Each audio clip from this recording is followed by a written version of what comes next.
Hello, welcome back to Coming to Resolution. Um, I was having a thought today. I said something um, about a personal story that I'm going to share today, and there was a lot that kind of clicked with that. We're going to talk about when it feels like your life is over, when it feels like it's the end, or maybe you just want it to be the end.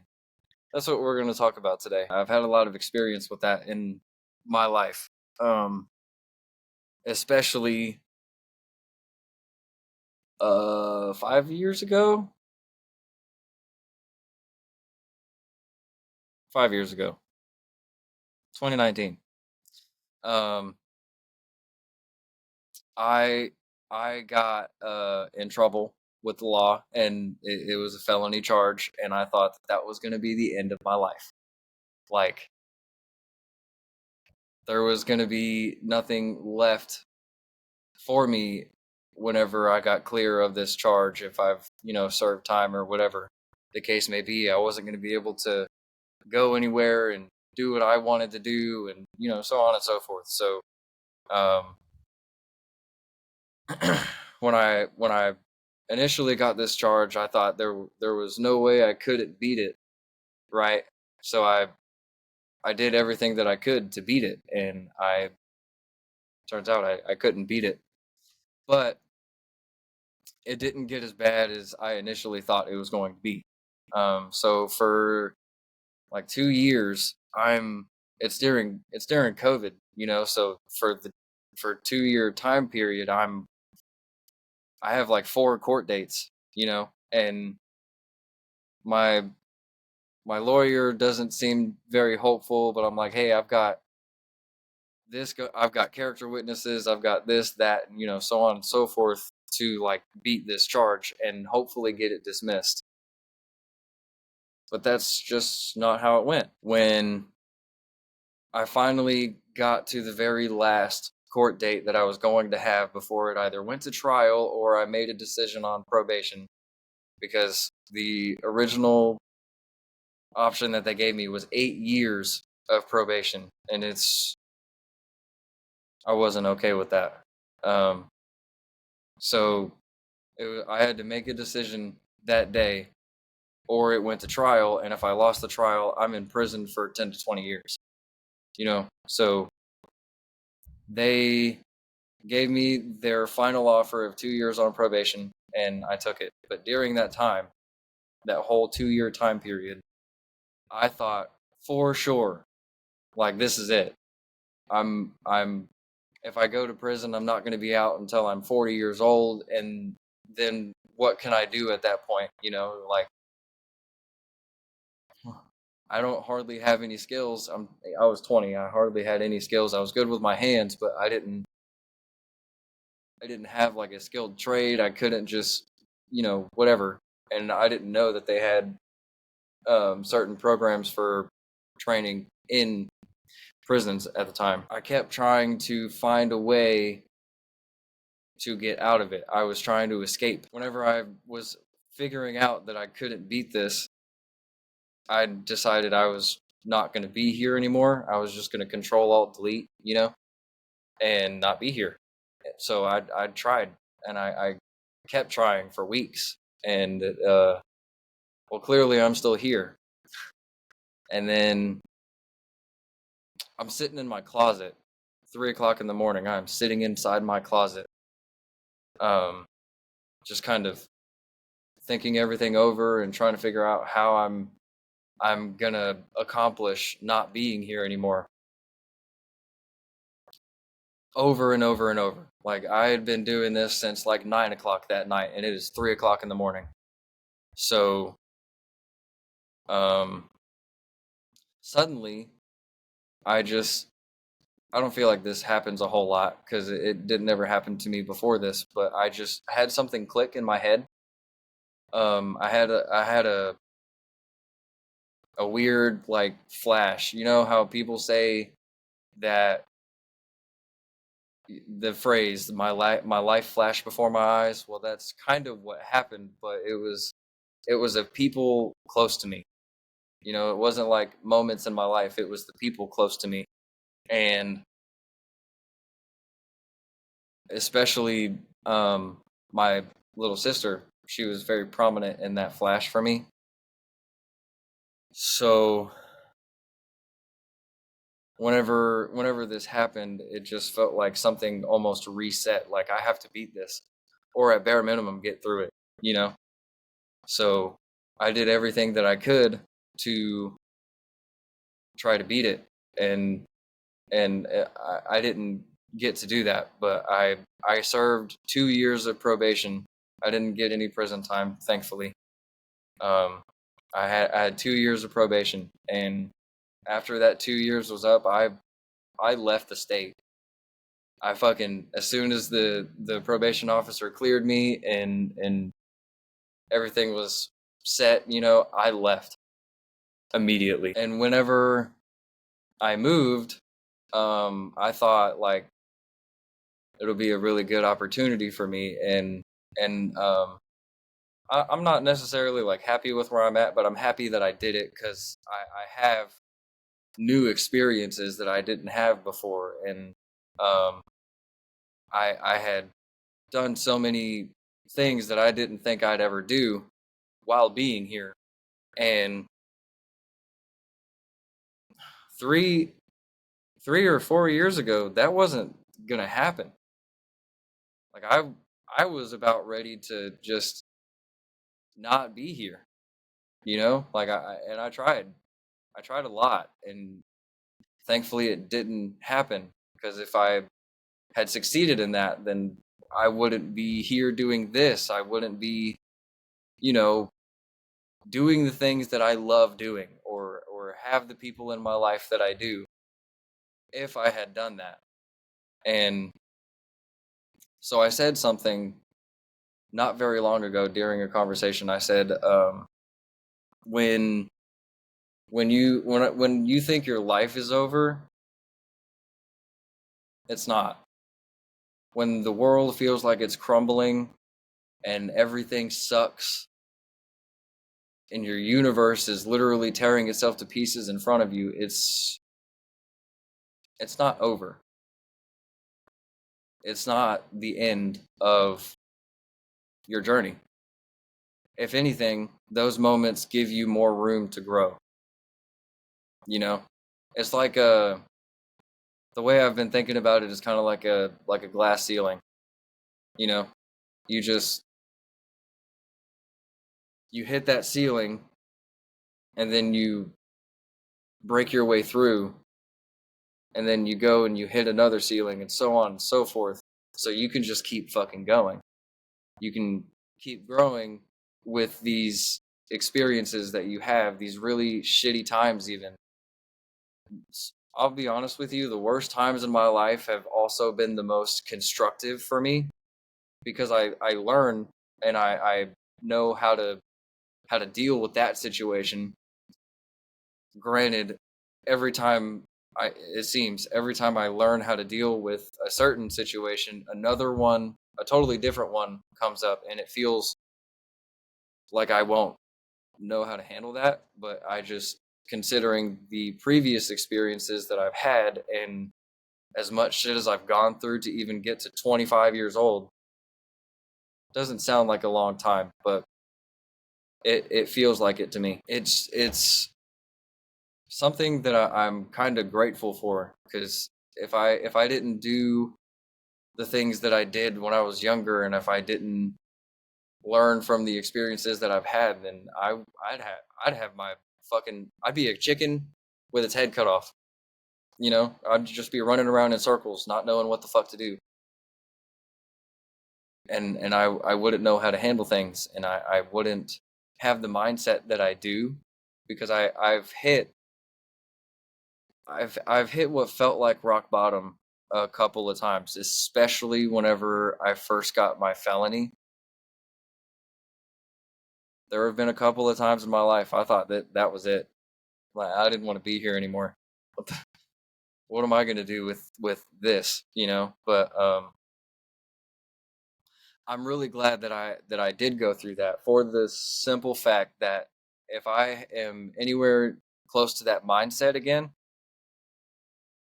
I can reflect and I can look back on the shit that I've already been through and just remind myself that we have either been through worse or we've been through something similar, and this is how we're going to try to approach it. If that doesn't work, we'll come up with something else. It's constantly learning and constantly growing through bad experiences. You know what I mean? So even this year, I was kind of going through it, and I was, for lack of a better term, I was letting the demons win. I had all kinds of negativity going through my head, and like, is it even fucking worth trying? Is it even worth me being here? Like, what am I doing?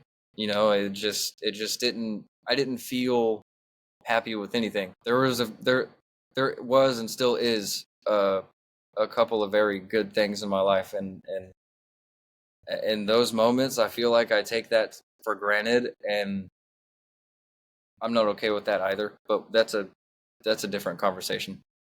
Um so I was feeling like this even recently, and I had to, in order to snap out of it, I had to make myself snap out of it. Like I was at 200 pounds when that started. I think after I had finally started eating normally and kind of kicking myself in my own ass to snap out of this, I was down to like 175 or something like that. You know, it was a lot of weight loss in a very short amount of time. It was bad. It was really, really bad. I wasn't hurting myself, but like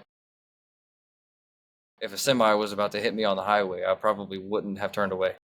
Kind of bad. You know what I mean? So when I snapped myself out of this particular, I don't want to call it an episode, but I guess for lack of a better term, we'll call it an episode. Um, I had to remind myself like that clearly I'm here for a reason, you know.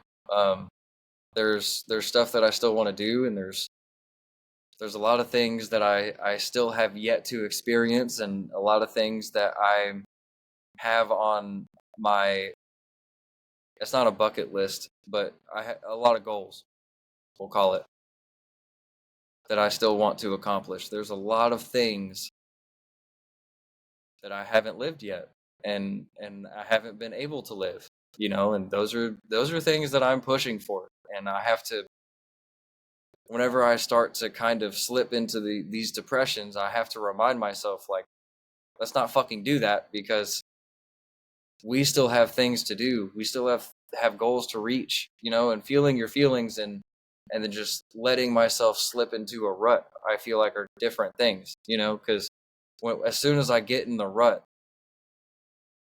it it doesn't do me any favors. It doesn't do anybody around me any favors. While I was in this rut, I had to almost constantly remind myself not to shut down on people and just shut people out, because generally if I'm in the depression hole, I like to call it, I isolate myself, and that's not a good way to do it. It's not a good way to live, because you can burn bridges that way, and you can hurt people or leave them confused, or you know, whatever the case may be. You can really hurt a relationship by doing that. And I really value the relationships that I have, so I've been doing my best not to do that. I literally made myself be social with my friends and keep showing up. You know, like I had to constantly remind myself. I feel like that was a really big step for me, and I'm sure that there are other people who self isolate when they get in those depression ruts, and that's kind of what I wanted to talk about too, because the other day when I posted the intrusive thoughts video, I didn't include this, I don't believe, but those intrusive thoughts, all they do is they bring you pain, they bring you fear, and they bring you uh, despair. Can really put you in a hole if you let those intrusive voices win. That whole video was about not allowing that to happen. You know, this is why. Because every single time I've let those intrusive thoughts win, it becomes a major problem in my life because I don't know how to handle that whenever I'm in the moment. And I seriously doubt whenever your brain is constantly attacking you that there's many people who do know how to handle that. So I fucking I don't allow myself to do it anymore for the simple fact that if I allow myself to get into that rut or the hole, then I realize now I'm hurting myself because humans are social creatures. We are not meant to be isolated. Two, because the relationships that I have are valuable to me, and I don't. If I'm gonna burn a bridge, I'm gonna do it for a reason, like a justifiable reason, not because I was depressed. So I can't allow myself to do it, especially for me, because for me, whenever I get in that hole, it's a mess. I don't I don't hardly eat. I don't hardly sleep. Nothing. Like nothing healthy for me is going on in there. I still go to work and I act like shit's normal, but that's a mask that I put on because I'm not okay, but I don't want anyone else to know that. So, I've also had to learn to be okay with being vulnerable with certain people who are close to me, which takes a lot for somebody who has never been able to do that, you know? Especially men. Like, men are told growing up, shut the fuck up, nobody cares about your feelings. Okay, so we just shut the fuck up, and that's why 80% of suicides are male. Like, because that doesn't work. So I had to learn how to be okay with talking to people and figure out how to talk about what I was feeling. Just because it feels like the end doesn't mean that it is. There are things that you either did or do want to do in your life that you haven't done yet. There are people in your life that you love being around, I hope. And I'm not a religious person, so for me, I don't know what happens after death. I have no idea. And I'm not going to venture to be the conspiracy theorist and try to make something up. I don't know. There's a reason that you're here. There is a reason that you're still on this earth, or were even put on this earth to begin with. You know how small of a chance that you had specifically to be born whenever you were conceived? It's so small. I don't remember the exact number, but it's like in the trillions. It's a very high number. And for you to be here, you're here for a reason. I would like to say, because I'm skeptical, that is basic biology and science, right? But who fucking knows? You know? Like, who really knows? The way that I see it is everybody is here for a reason. What reason that is up to that person to figure out, but it's for a reason. When the world feels like it's crumbling around you and the universe is tearing itself apart in front of your face, it's not over. If anything, it is this particular time, this rock bottom that you're feeling, that you're hitting, is more room for you to grow. That's all that is. It's creating space. How do snakes shed their skin? It's always between a rock and a hard place, right? That's what we have to go through to grow as people. So remember that. If you're in a rut like that, and I want you to remember, you are going through this right now to shed your skin and grow more.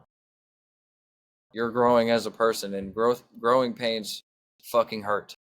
The depression that you deal with while in these ruts really hurts, especially if you're not able to talk about it or if you don't know how to talk about it. It fucking hurts, but that is room for you to grow.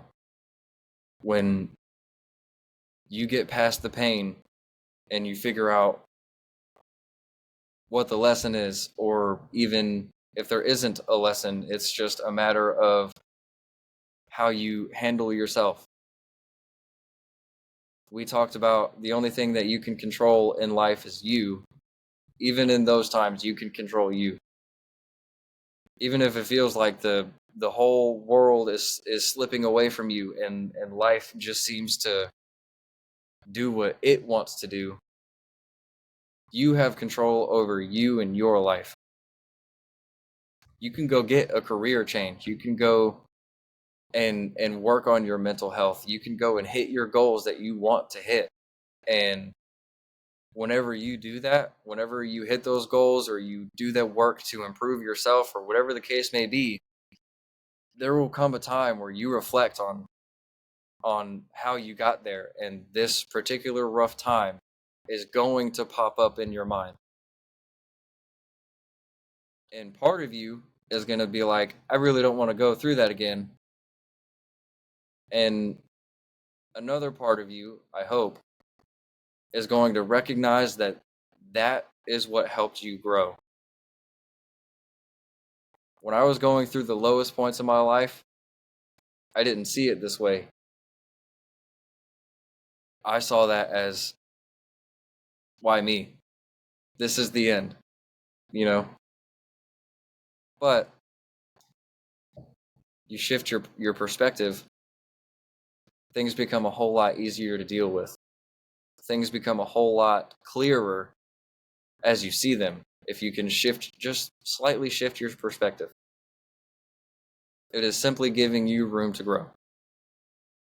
So that's all I have for that one. No, it's not, because if you actually need help, therapy, whatever the case may be, please find a way to do that. BetterHelp is out there if you're a busy person. If you can do in-person therapy, that's great. There are resources available to you. If you don't have anyone personal to talk to, that's what I recommend you do. Find creative outlets, or constructive, at minimum, outlets. You know, get to work. It's hard, but it's not complicated. You know what I mean? So that's all I have for that one. I will see you in the next one. Bye.